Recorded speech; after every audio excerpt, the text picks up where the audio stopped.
Hello and welcome back to the Electronic Intifada Podcast. I'm Nora Barrows-Friedman. We're joined today by two editors of the new book, Voices of Resistance, Diaries of Genocide, James Harker and Basma Ghalayini, which features the work of four Gaza-based writers, including Batool Abu Akleen, who also joins us. Batool is a 20-year-old Palestinian poet and translator born and raised in Gaza City. She's a student of English literature and translation at the Islamic University of Gaza. At the age of 15, she won the Parjeel Poetry Prize for her poem, I Did Not Steal the Cloud, which was also translated and published as part of the anthology 𝐓𝐡𝐞 𝐄𝐥𝐞𝐜. Her poem, I Want a Grave, was published in Penguin's Letters from Gaza, published earlier this year. She was the 2024 Poet in Residence with Modern Poetry and Translation, for whom she collected and translated Seashells, an anthology of emerging poets from Gaza. Her poem, Gunpowder, was among the winners of the London Magazine Poetry Prize of 2025. Batool's debut bilingual poetry collection, 48 Kilograms, was published by Tenement Press in June 2025, and extracts from her diaries have been performed by Leila Herandi at the Belgrade Theatre in Coventry.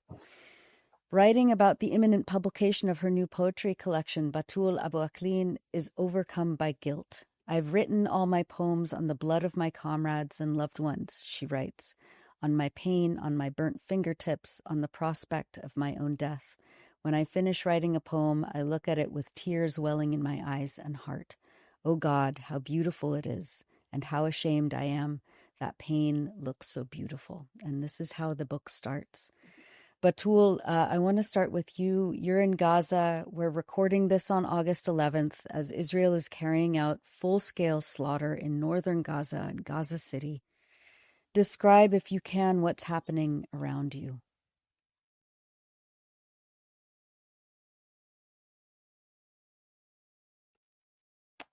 Batool, are you there? Yes. There you are. Sorry, Nora, but can you repeat the question? Yeah, just if you can describe for us what's happening around you. And I want to tell our audience that there's obviously little electricity or no electricity right now, and so Batool's camera is off because it's dark anyway. So Batool, yes, please describe what's happening around you. We're recording on August 11th. There's a full-scale slaughter happening in northern Gaza. Describe for us what it's like. First of all, thank you for having me today. And well, the situation here got a little bit better, especially when it comes to food. They started to allow entering food and eggs to Gaza. And it sounds really ridiculous because we go basically to the market and buy eggs, which we receive for free. And we're happy that there's food, which is, like we say, that the price dropped to less than a half, which is actually, like, this half is like 20 times more expensive than the usual days.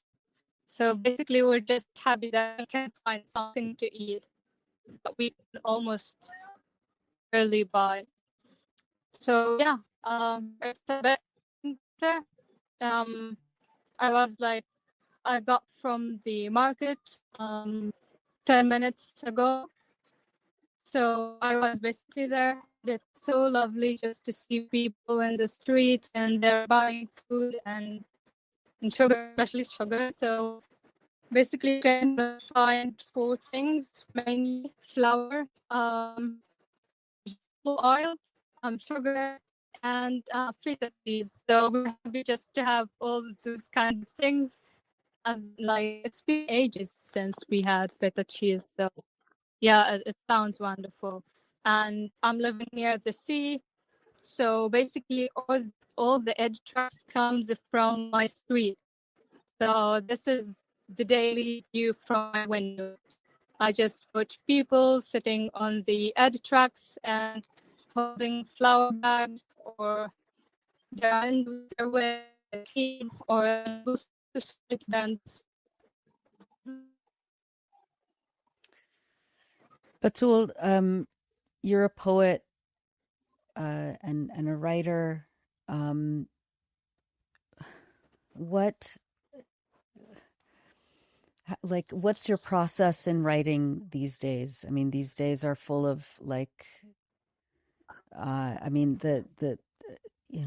it must be just completely absurd, like going to the market and trying to find food that Gaza was once this very self-sustained place, and Israel and the West has turned it into what people are saying is like unrecognizable, and the absurdities of this collective punishment, this 22 months of genocide, forced starvation, the bombing of every single hospital, complete disruption of any normal life that was already made completely abnormal by almost 2 decades of siege, 80 years of settler colonization. What is your process in writing? How do you what is your inspiration? What are you writing about these days?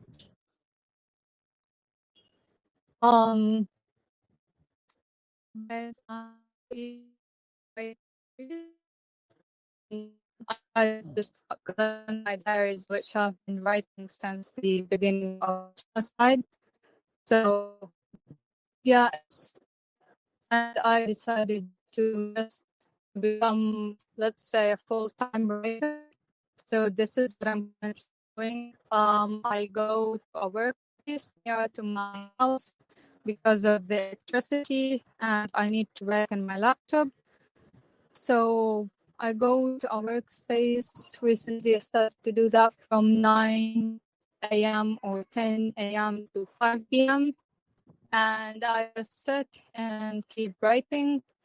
So yeah, I decided to drop the whole semester in university and just to take it easy more and just to do what I love. So I decided just to keep writing my diaries and to collect them, because if I didn't do that, I won't forget, but I'm not sure if I'll survive till the end of the genocide. And I would like to start doing that. So I'm writing my diaries basically. Batool, if you have it nearby, is there anything that you would like to read for us, either that has been published in Voices of Resistance or something that you're working on currently?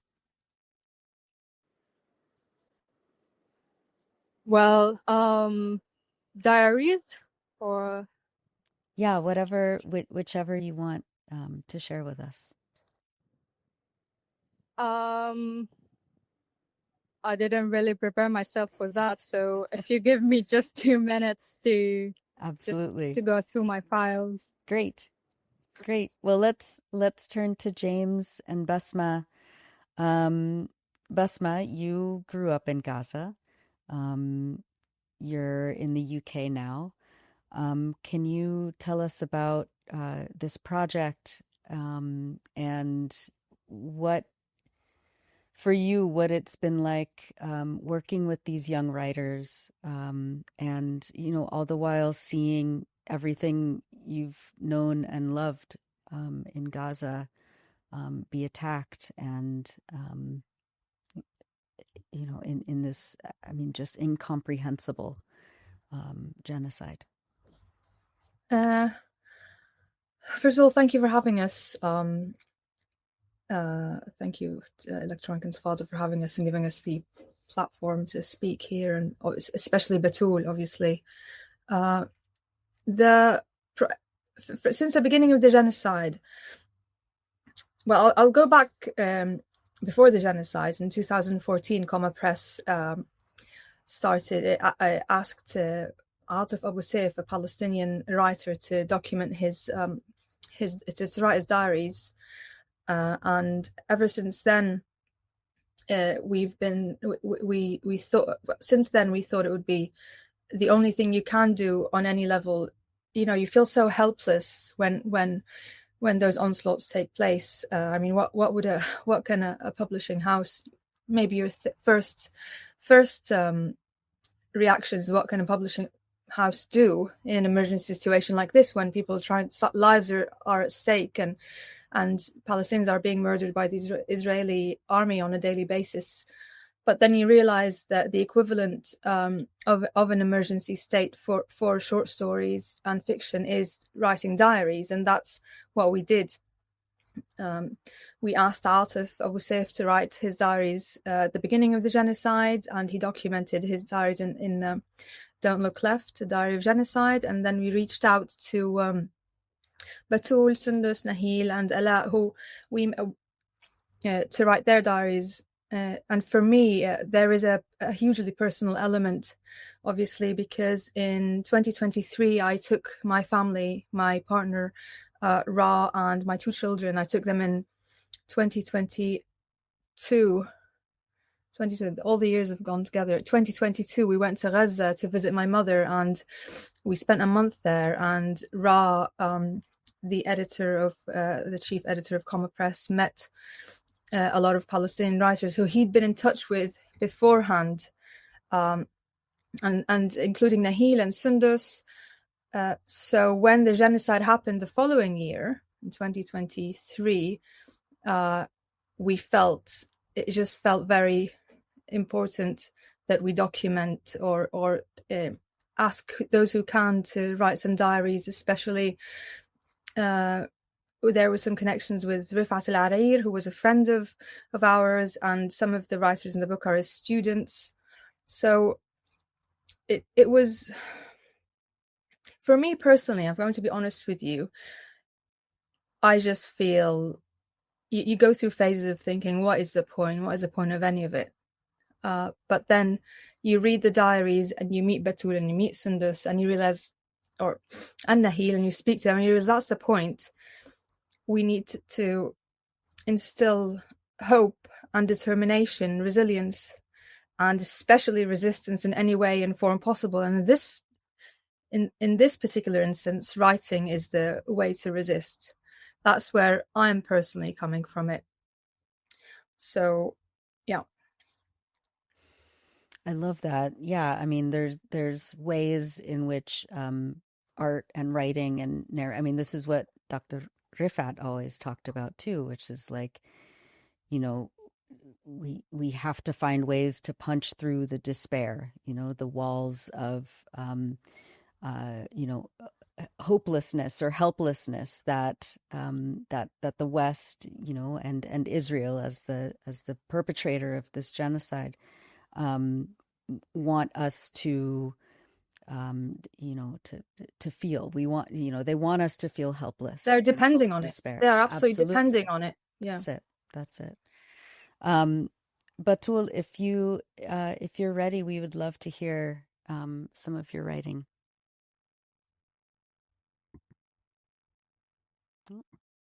She might be. You're on mute, Batool. You're on mute. Oh, there we go.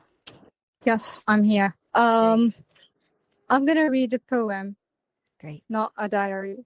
So it's Gunpowder, the one which won third place of the London Magazine Poetry Prize. Gunpowder. The city is just a bride. She went to a salon without asking about it before. They said, "Don't worry, we'll make you look perfect for your wedding. Give me gunpowder, please. Let's cover some lives here and there on her face. No need for lipstick. Your lips now are covered with crimson blood. No need for highlighter. The gunpowder's firelight streak across your cheekbones. no need for eyeshadow. We banned the elder trees that were grown over your eyelids. Such a perfect shade. No need to fake tears for leaving your parents' house. We demolished it, stuffed it inside a small box. This is your wedding gift, they said. When she started to cry, they told her, drink this. It will make you feel much better. She was fool enough to drink. Since then, her womb plumed only with martyrs. It's beautiful. Thank you. And just, yeah, James Harker, you're also an editor. Can you talk about what it's like, collecting these kinds of writings, these poems, these diary entries, working with people like Batool, and what this project has meant for you personally?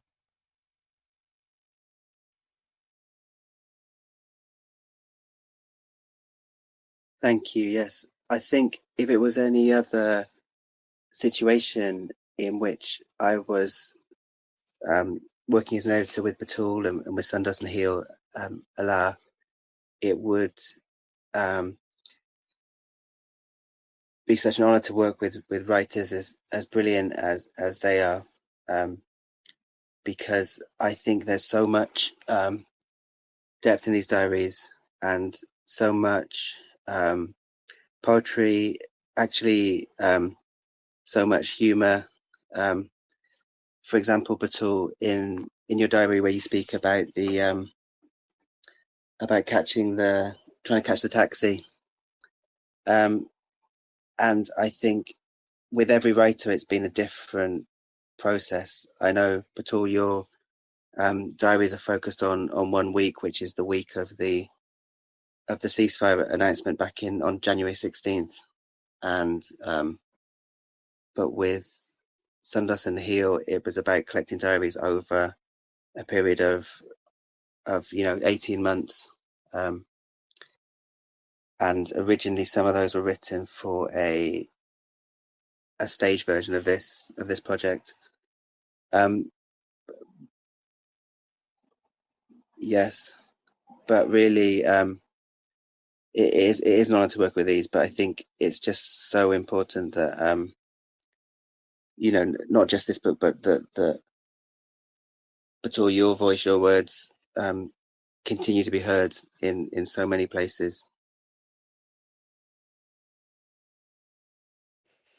Yeah, Batool, I mean, can you talk about that a little bit? About why, I mean, the section that James was just referring to of your diary entries that are, I think they start a few days before the ceasefire in January, and you kind of like, you talk about being able to take a breath, but with a very kind of like tense feeling, of course. And we all know that, Israel broke the ceasefire just 6-7 weeks after, and since has just enacted, again, the worst crimes of humanity that anyone has ever seen. Can you talk about those diary entries that you wrote, and kind of the the scope of focus on yourself? You're asking yourself these very deep kind of emotional questions about who you are, what kind of a writer you are, yourself as a woman, and you write to someone named Shem. Can you talk a little bit about what's in this book, and those bits of writings that you wanted to include?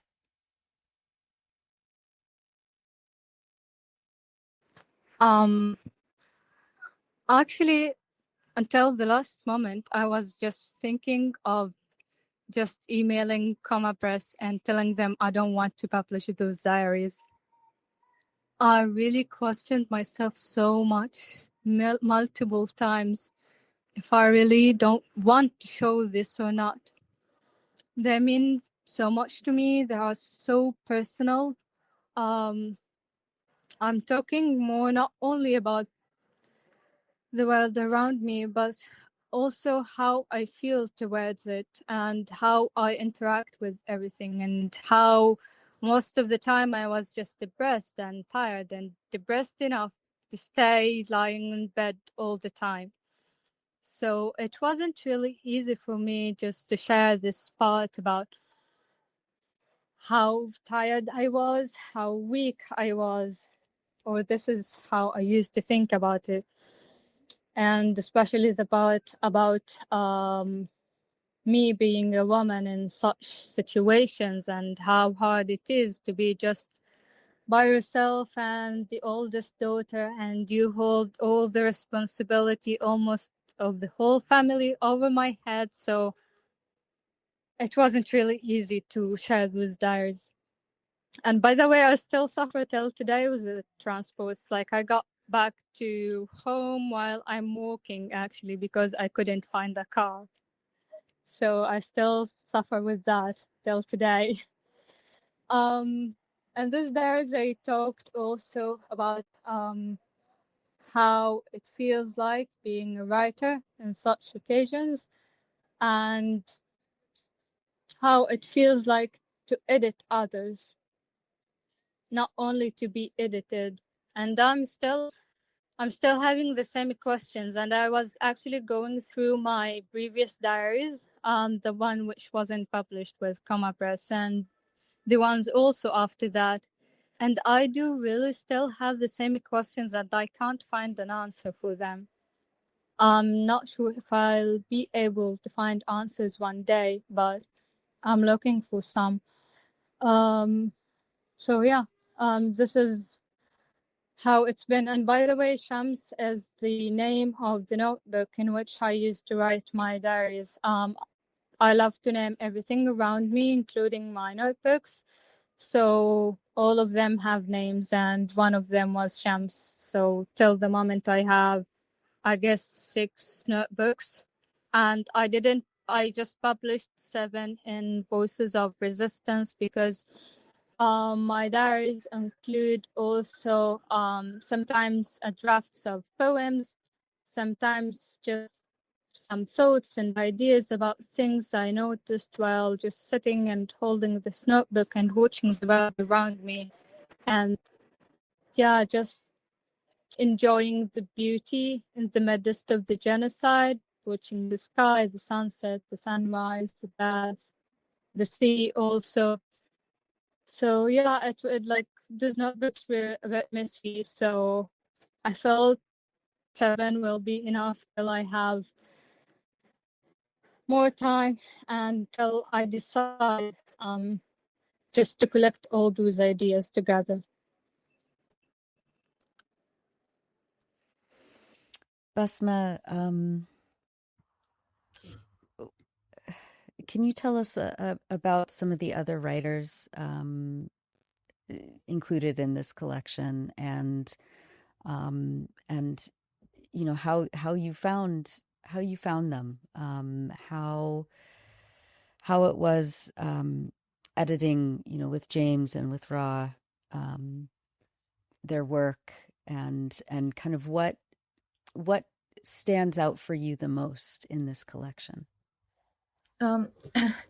Well, the way the editorial process worked, for lack of a better term, was there was loads of different.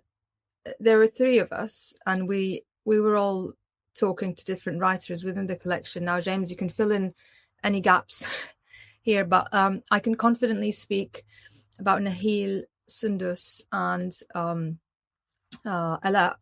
Batool I read her diaries and for the first time, and I have to say that I was in complete awe of her writing. It was unbelievable how I was reading it and thinking, this is no one would struggle to, as unrelatable as the situation Gaza is, no one will struggle to relate to those emotions, and the way she describes her, just how she's feeling on a day-to-day, minute-to-minute basis is just so.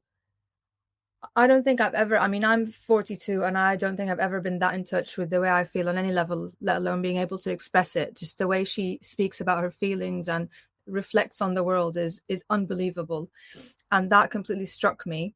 Though Batool has been in touch with James throughout the editorial process.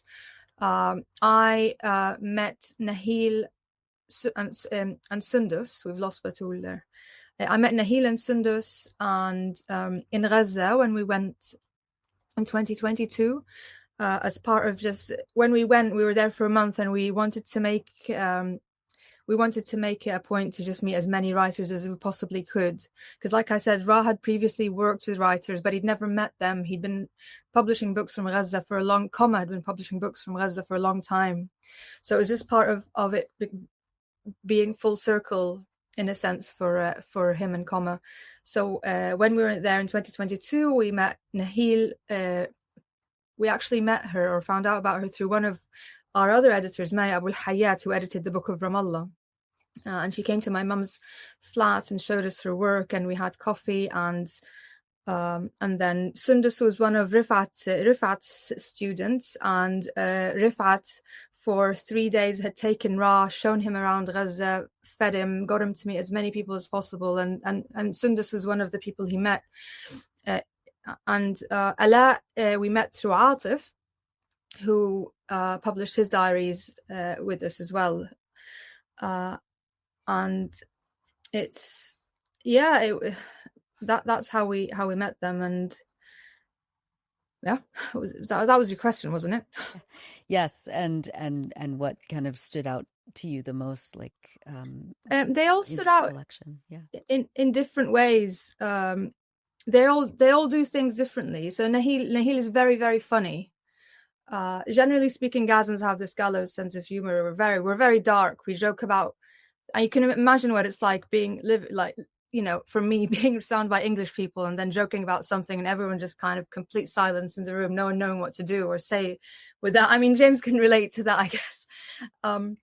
But Nahil is very good at writing about, at showing that kind of dark humor. Ala's writing is about her experience, with childbirth, and they all had different elements to contribute. And like I said with Batool, it's amazing the way she describes her feelings, and it was different things for different writers. They just all came together perfectly. I think James could speak also more about this because he had an overarching kind of view, a bit more objective maybe on the process and the writing and the editorial. I don't know, but that's my take on it. Yeah, James, for you, like what stood out to you? I mean, you're a playwright, you there's so much storytelling that is involved in poetry, obviously, and in these diaries, in these in these poems, in these very emotive and very personal narratives that are kind of woven through voices of resistance. What stood out for you? Yes, I think a lot of playwriting is about editing down to have such a short amount of time to say something, and there was so much that the writers of these diaries included. I think Nahil wrote almost every day, and there is a longer ebook version of this book, but it's still less than was written. But I agree with Basma about Nahil's sort of very dark humor, and there's a great story she includes about all the times that she feels that she's escaped death, and then one of the closest times she comes is when in another family that are having a completely different argument, one of them throws a pressure cooker and it almost hits her in the head, and that would have been the moment of her martyrdom, she says. And I think for Sundas, it's she's writes very tenderly and beautifully, but also with a real sense of the ironies of the occupation. There's a little bit, if you're happy for me to read it, that Sundas wrote, that I think I would love that. Yeah, says a lot. It's in this section where she's talking about the murder of her nieces and nephews. It's called "We Kill Terrorism." She wrote, "Of course, they don't intend to kill us, even when they drop 2,000-pound bombs on us, even when they rain down bombardments across entire neighborhoods and make life impossible in our city. No, don't misunderstand. They are merely eradicating terrorism. 2 days ago, terrorism was hiding in the body of Omar, my 6-year-old nephew, perhaps in his heart, or maybe among his soft locks of hair. So they killed him. They dropped 2 missiles on him and his siblings, Aya and Ahmed, and his niece Sila, who was only 7 months old, killing them all. Who knows? Perhaps terrorism hides in the warmth of a home, in the bells of churches or the minarets of mosques, between the pages in the books, at the streets and alleyways of the camps, or amidst the tents of the displaced. The Israeli occupation has every right to erase anything from the face of the earth if they so desire, and no one has the right to criticize Israel. After all, they are saving humanity from the evildoers. How valiant of them, how noble." So that section of the book just always stops me in my tracks reading it. Yeah. The real economy of the language there, and that's remarkable. Tell us a little bit more about Sundos and Basma. You said that she was a student of Refat. Can you talk about how his legacy continues to echo throughout all of his students and his students now? How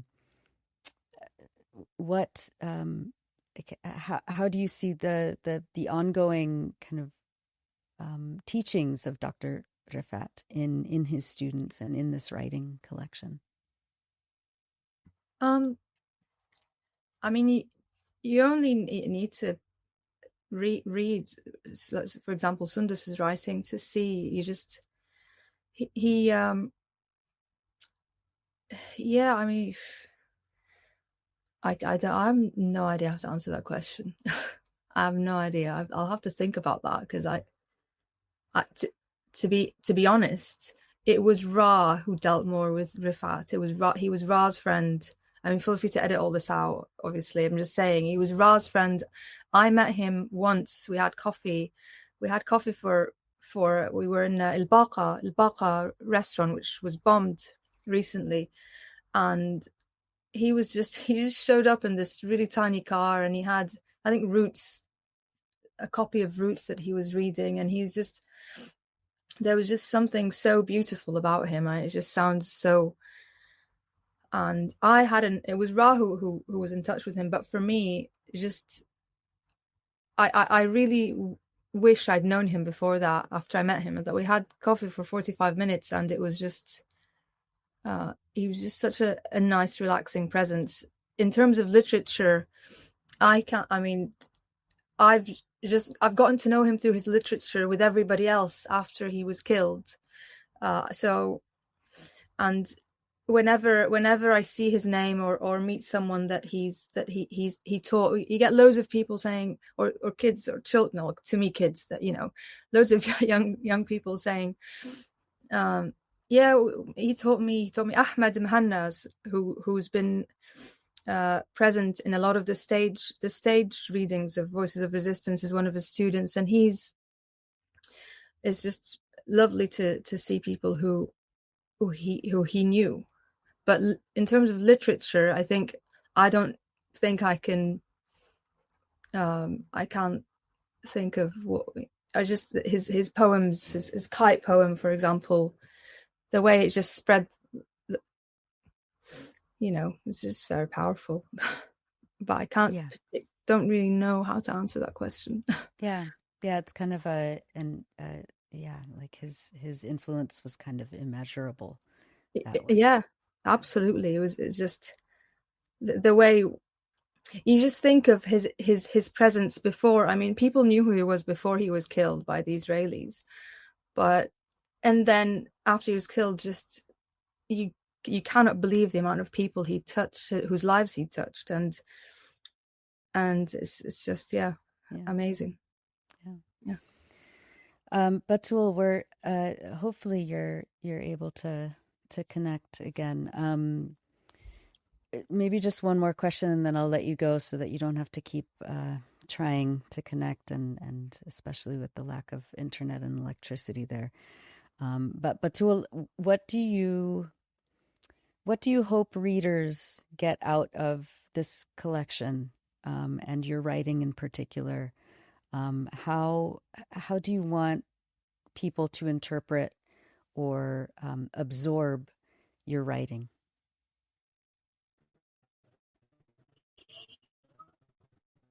Oh, we're having a hard time connecting. Batool, can you hear us? Hopefully you can hear me. Yes. Keep going.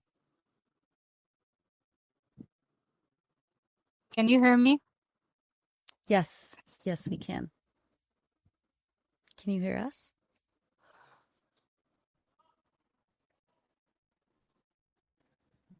Oh, yeah. It's always so hard to maintain a stable connection with our colleagues in Gaza. Batool, can you hear me? Yeah. Oh, okay. Well, James, why don't you take that question? Like, what has the impact been already? I mean, the book was just recently published in the UK. You've had these public stage readings of some of the work from this book. How can you kind of assess the impact that it is making, and what have the writers said about what they hope comes out of this?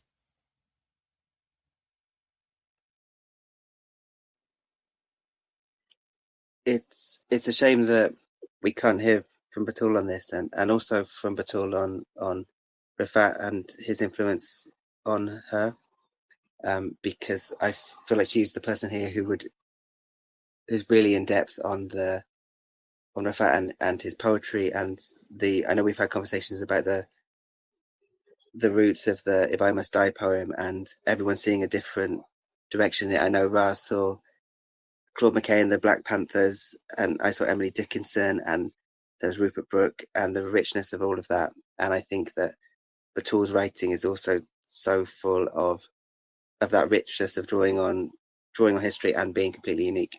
But sorry, I was hoping that would buy time for Batool to pop back up and be able to answer that, but she's unfortunately gone. I think it amazes me that there are people here who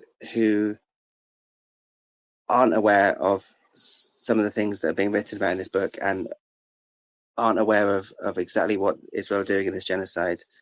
And I think certainly when we've had stage readings, like we've had challenges from UK Lawyers for Israel and other groups, but when people come to see it, and especially people who maybe they've been brought along by a partner or somebody, and they have to sit down and listen and hear these words without being able to look away, I think it can have a profound impact on people. And I really hope that there's a reach to this beyond people like us, and that perhaps the perspective and the relatability of, say, Batool's work, just the way she talks about her life, is a way to connect to different people, and to give them an understanding of the nature of the oppression, but also the richness of the humanity that all the writers capture different facets of. So I hope that's there. It's certainly there in the amazing text that the writers provided. And I hope, even though this book is just a snapshot of that in many ways, I hope that's something that comes across to people. I love that. And yeah, it looks like we might still have Batool with us. Batool, are you there? Let's see if we can unmute her mic. Hi, can you hear us? Oh, maybe. Batool, are you there? Yeah. Yeah, it's a weak connection, but it's there. Batool, if you can talk about the impact that Dr. Refat had on your writing and what you hope people get come away with after reading your words, after reading and hearing the stories that you and the other writers in this collection have put down on paper. So basically, through my writing, I'm just trying to show the readers what's happening really inside me, what's happening in my head, and how I see things around me. I mostly capture the smallest details, which most of the people won't notice. So I love to write about these small details, and I try to give them to the readers. So basically, this is what I'm trying to show. Just my head and my eyes and my senses, and which is basically journalists on show. And I guess even social media, when you show posts or when you show people react, you see their faces, you see their tears and everything, but you don't see what's happening inside. So I'm trying just to tell about the inside and a little bit about the outside through my eyes. The impact of Dr. Refat Alareer. Well, it's quite a really not a long story, but basically, I keep telling people that he taught me because it's kind of, I don't want to keep describing how Dr. Refat Alareer and what he really means for me.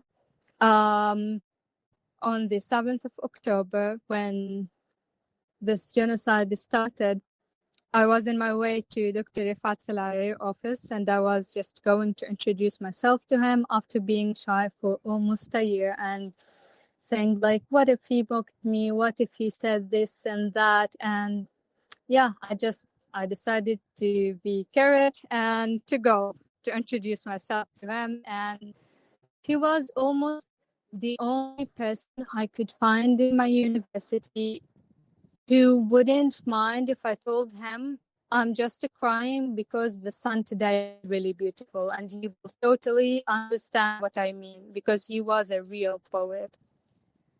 So I was just feeling so lonely in university. I couldn't find anyone who can understand really all these small details. And then I found about Dr. Refat Alareer and about his recorded lectures, and I just kept devouring them until I took the courage to go. But it didn't happen. And then there was an interview on the BBC. There was Musab Abu and Dr. Refat Alareer, and I joined them.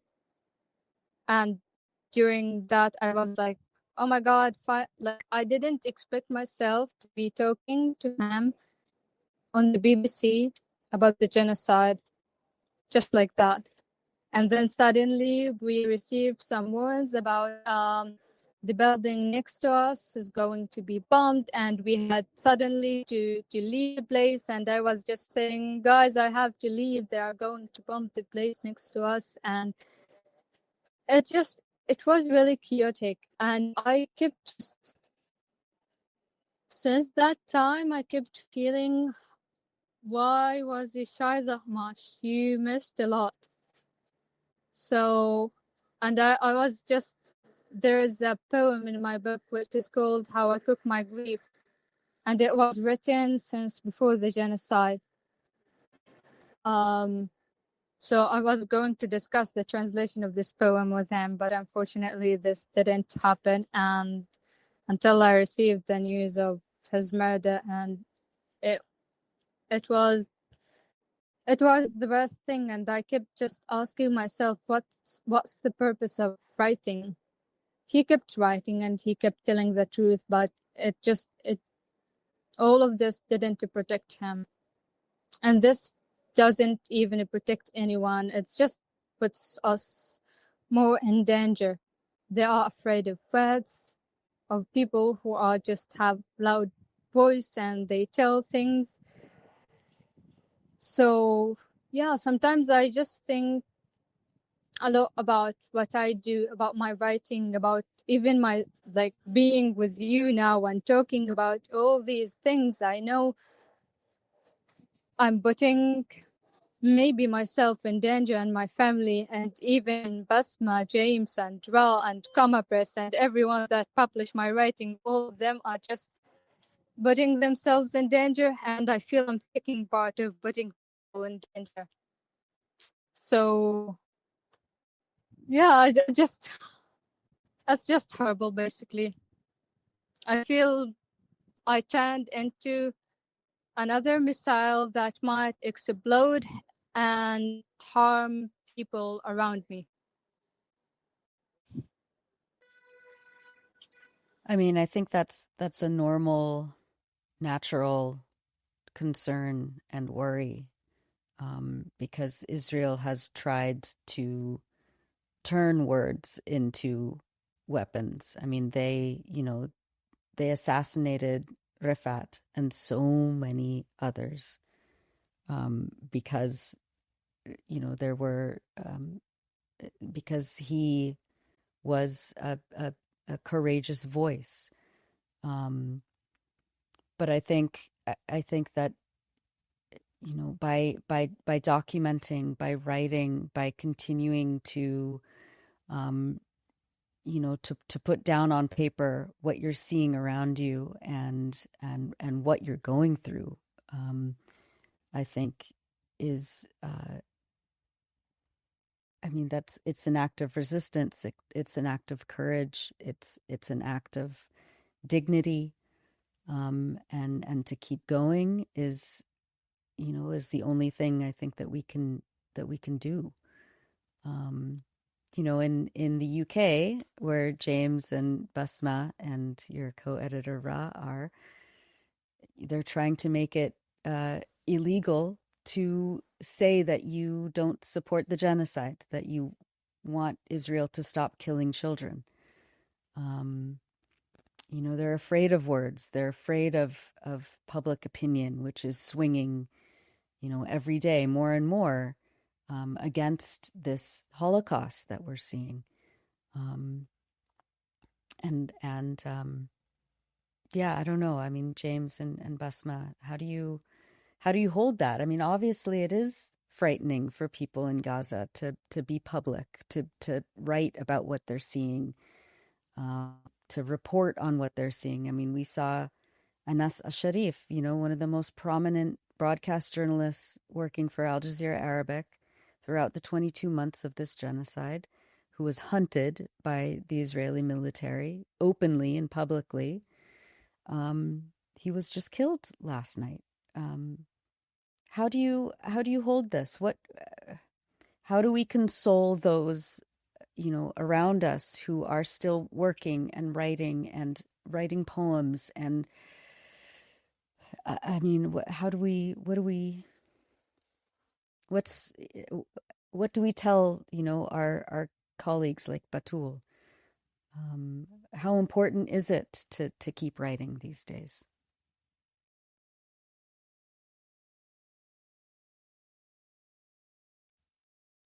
What do you reckon, James? Do you want this, or do you want me to start? And you can. It's kind of a rhetorical question, like, but what is it that we can say at this point? Oh, I've personally given up.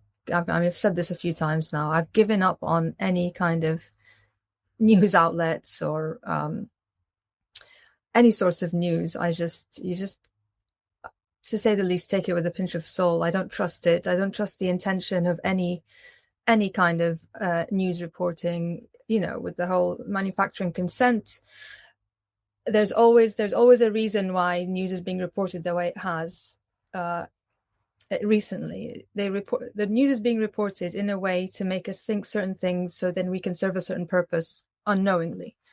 So I've lost hope in any of that. I've lost hope in objective journalism. There's no such thing at the moment, and I think that's why we have turned to diaries and short stories and fiction, because if there is any hope for anyone in the world to know what really is going on in Gaza, I think we've got a big responsibility on our hands to somehow relay that and provide the space for Gazan writers to say what they want to say, describe their lives the way they want to describe them, instead of other people doing it for them in the form of lies and just messed up curations of what they think the world should see about them.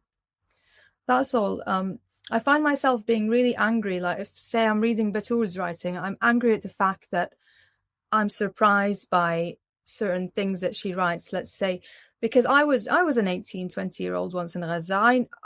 I know how I felt, and I find a lot of her writing relatable. Obviously, it's a lot more heightened, the emotions at the moment, because of the genocide, but people want to other us. The world wants to other us. It's complicated.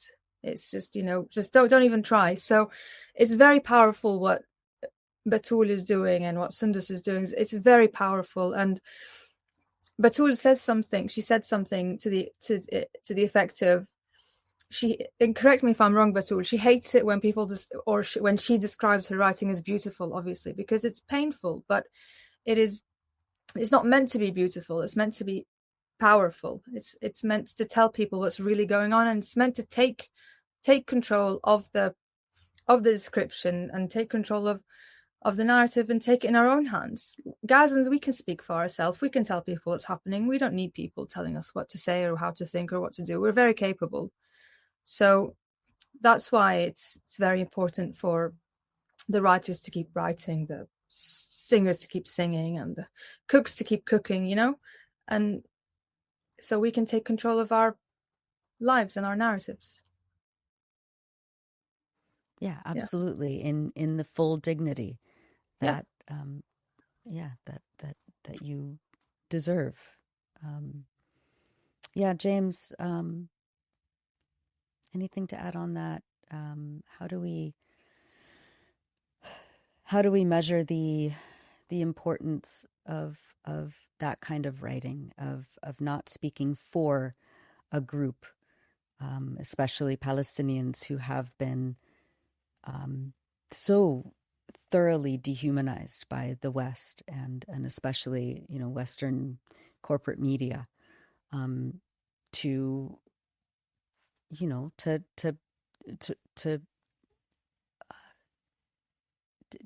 create this kind of platform where they can narrate their own experience.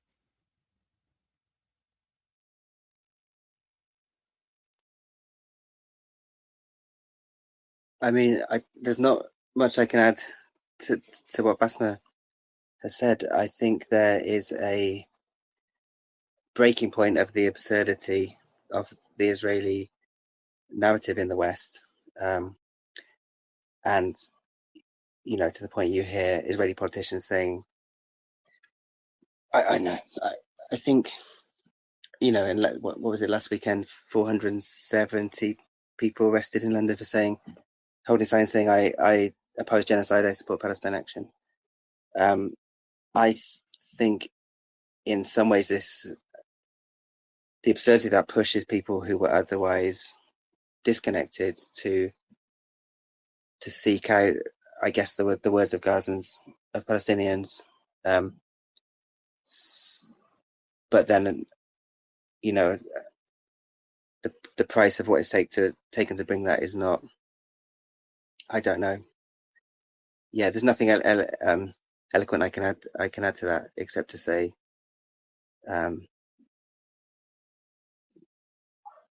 yeah, no, sorry, sorry, that was an ineloquent answer. What Basma said was everything. Yeah. I'm more interested to hear what Batool thinks as well about, if she's got thoughts on that, on readers here specifically.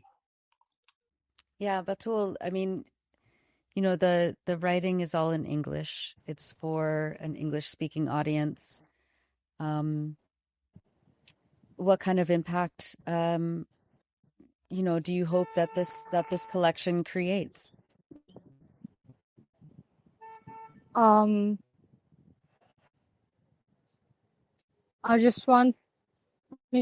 would like to say something. We're not writing about dignity or the dignity we still have.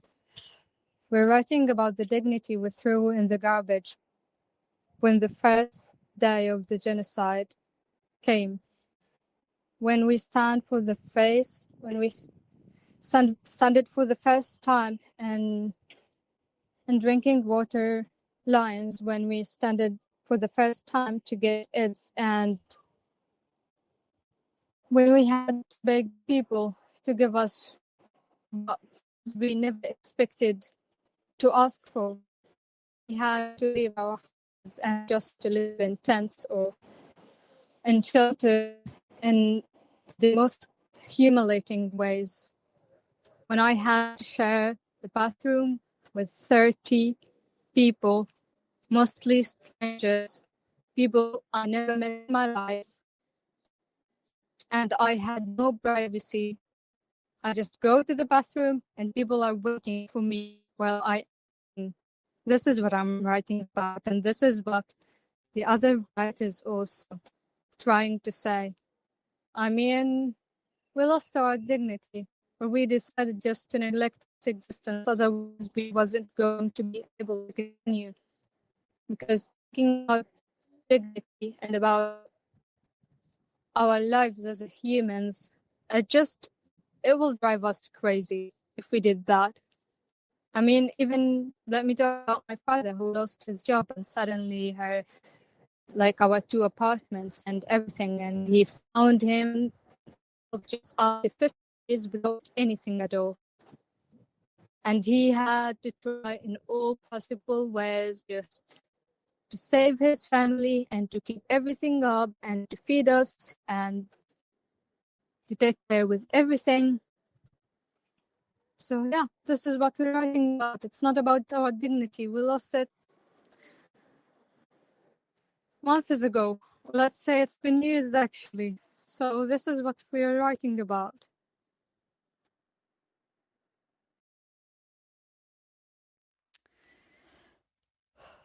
I think that's an incredibly powerful place to end today. And Batool Abu Akleen, you are one of the 4 writers whose collections of writing appear in the new book, Voices of Resistance, Diaries of Genocide. We'll have a link to the book on the blog post that accompanies this episode of the Electronic Intifada podcast. James and Basma, where can people find the book? And if there's any, if people want to hold dramatic readings, stage readings of some of the work, how can they get in touch with Comma Press? Okay, I'll answer, and James, you can add stuff if I've missed anything. The book is available on our Comma Press website, commapress.co.uk. It's on Amazon. It's on the ebook will be available this week as well, and it's available in some bookshops, but mainly on our website and on Amazon. You'll find it.